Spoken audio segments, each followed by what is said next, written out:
Thank you, Salman, and good morning again.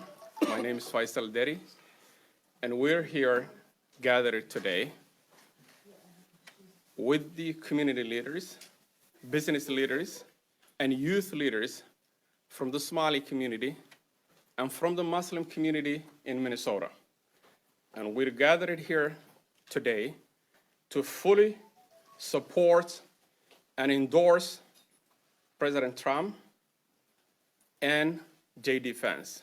I think, like with every community, there's gonna be black sheep. So, and I think the majority of the folks are actually just trying to live their day-to-day life and making better choices for their kids, and so their kids could grow up in a better future than they didn't have. But the majority of the people, I think right now, as Somali, I think they're just being more targeted because of that, something that happened. But yes, there's gonna be always, when funds are handed, it's always going to be people that have greed that comes in. That's all in human nature. Somali people are actually giving people. They're loving people. They're strong in their roots, and they actually adapt to other cultures, and they're more accepting to other people too in their opinions. ICE operations are currently in Minnesota, 10,000 Lake State. Donald Trump calls Somali immigrants garbage, and he said that he does not want them in America. As most people know, a large population of Somalis live in the state of Minnesota. With this rhetoric coming from Donald Trump, who knows what ICE is going to do down there? You can just imagine. That's like green lighting ICE to do any and everything they want to do with the Somali immigrants who are in Minnesota. And that's where the heavy concentration of Somali immigrants are located. And not to mention the 19 countries of concern.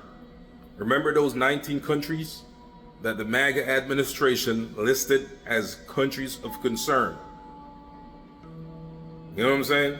So those immigrants who are listed in that group of people as countries of concern, just think about it. Trump said he do not want Somali immigrants in America and that they're garbage. He's flat out said that. So y'all really thought I was talking shit yesterday. Y'all really thought I was playing. Baby, not even 24 hours ago, a Somalian woman was picked up in Minneapolis, Minnesota while she was running errands and was arrested. She is a U.S. citizen. The Somalian U.S. citizen was held in Elk River for 24 hours. And this is according to her cousin. She was just running errands by Nicollet Mall when ICE agents surrounded her, jumped her, and zip-tied her ass. On top of that, they mocked her job. They made fun of her. They harassed her. They questioned her like, what could you be hiding under her job? And this is the wrong outfit for you to try to run away from us in. And according to their cousin, she was touched inappropriately while she was in their custody. Now, the only reason this woman was released because her husband is a paralegal and he showed up with her damn passport. This is what I was talking about in my past video. They don't give a fuck if you're a U.S. citizen. They will still kidnap you because that's what happened. They will hold you and they will harass you and they will terrorize you to the point where you no longer feel safe in a state, in a city that you belong in, and you'll want to leave the country. I was not saying that to be sarcastic. I was saying that shit to be realistic. Trust me. Black folks have been dealing with that shit for years, generations. I hope she gets legal representation. I hope she sues the out of ICE. But at the same time, for the Somalis in Minnesota, Minneapolis, Minnesota, please watch your damn backs. Don't leave your house unless you really have to. And if you have to, leave in a group because they not playing. They already out there. It's going to be sticky, man. It's fixing to get really wild. Stay safe. Peace.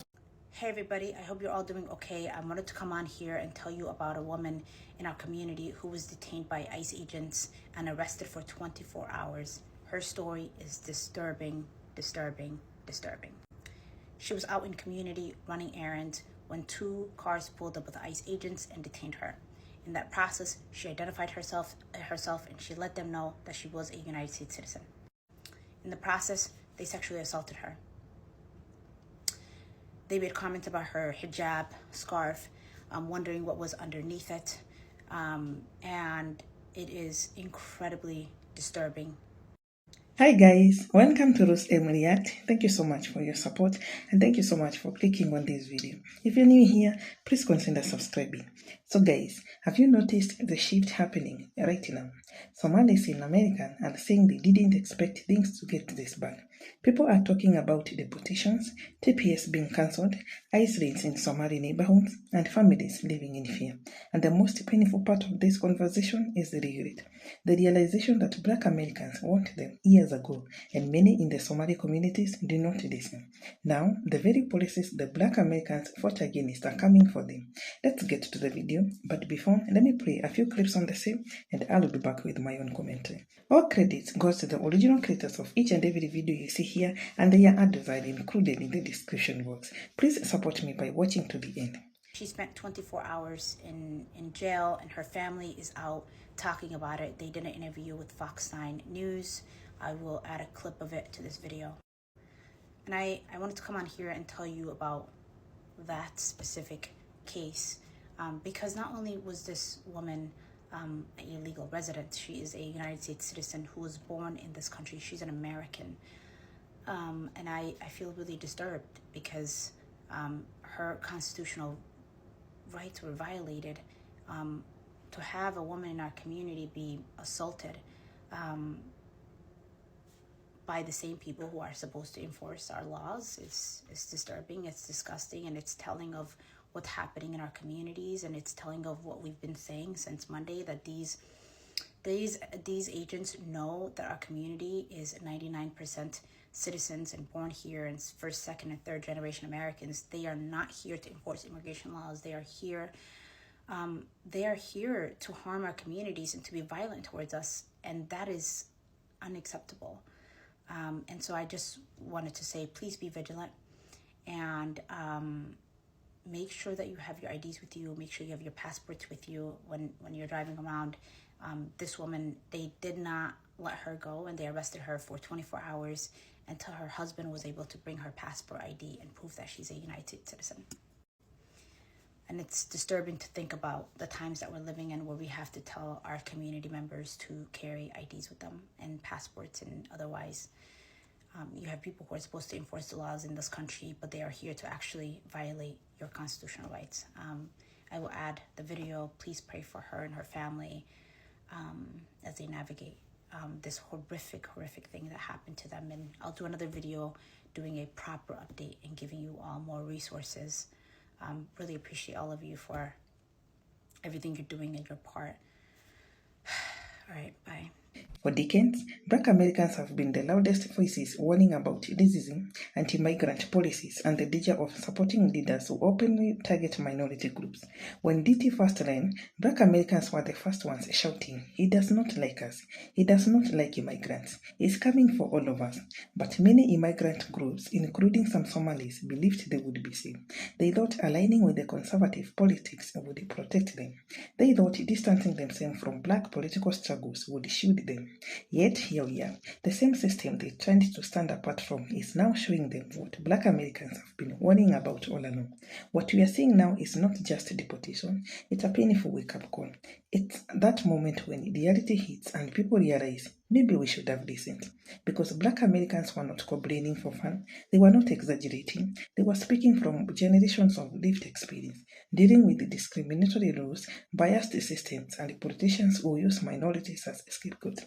Black Americans saw the signs long before anyone else. They knew what would happen once protections started getting rolled back. They knew DT's word about Somalia, Africa, and quote-unquote shithole countries were not jokes, they were policy hints. A lot of Somalis didn't want to acknowledge this. Some even joined the quote-unquote anti-woke conversations. Some mocked Black Americans for complaining about racism. Some believed that because they were immigrants or Muslims or business owners, they would be treated differently. They didn't think these policies would touch them. They thought ICE raids were only coming for other groups. But now, as deportations start and legal protections disappear, reality is making things painfully clear. The regret is visible everywhere. You see Somalis online saying, "We didn't think that DT meant us," or "We should have believed our Black brothers and sisters." Others are admitting they didn't understand how immigration policies worked. Some say they voted Republican because of the religion, business interest, or socio-conservative. but now realize that none of those things matter when a government decides your community is a target. This is exactly what Black Americans were trying to explain. Once a politician decides that minorities are a problem, no one is safe. There is also a deep discussion happening about anti-blackness in some immigrant communities. Some people are finally acknowledging how they distance themselves from Black Americans, looked down on them, or dismissed their warnings, only to now face the same system that has oppressed Black people for centuries. It's a harsh lesson, but also an important one. Oppression doesn't start with one group, it spreads. And when communities ignore each other instead of building coalitions, they all become vulnerable. But here's the thing. Black Americans could have said, "We told you so." They could have mocked the situation. They could have walked away. But instead, many Black content creators, activists, and leaders are calling for solidarity. They are saying the same thing they have always been saying.